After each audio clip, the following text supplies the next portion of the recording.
नाव लावते त्या माणसाला बाप म्हणून तिच्याबद्दल काहीच वाटत नाही. त्याने कधीच तिच्यावर प्रेम केलं नाही, मनापासून तिला स्वीकारलं नाही. सॉरी बेटा. काय करते ते?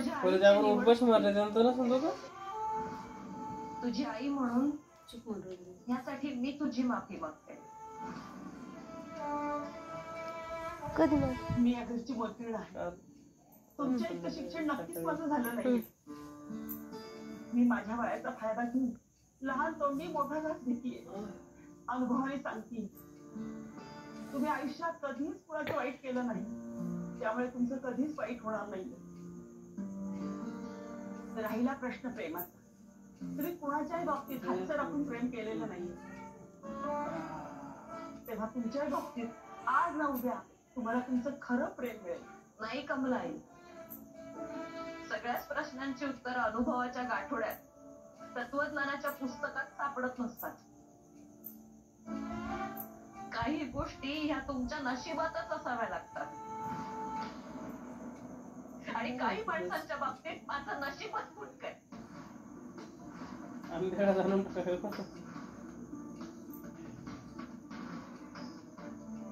मारला गेले आंब्या हाताना.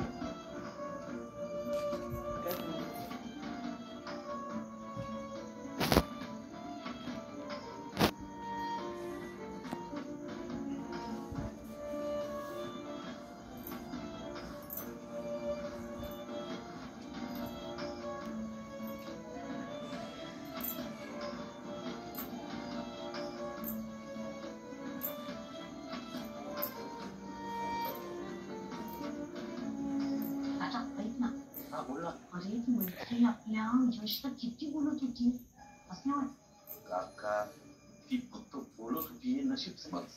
पण रागाच्या भरात अजून काही घडते का काय याचीच मला भीती वाटत होती. अरे पण ती यशला एवढ्या खालच्या पातळीवर जाऊन बोलायचं आपलं काय? काय झालं अचानक गप्प झालं? बोला. तुम्हालाही मला काही ऐकवायचं असेल, बोलायचं असेल तर बोलून घ्या. आमचं नाव देतात, पण वहिनी तुझ्या बाबतीत इतका उद्धटपणे कसं काय बोलू शकते? म्हणजे तू कुणी ऐरा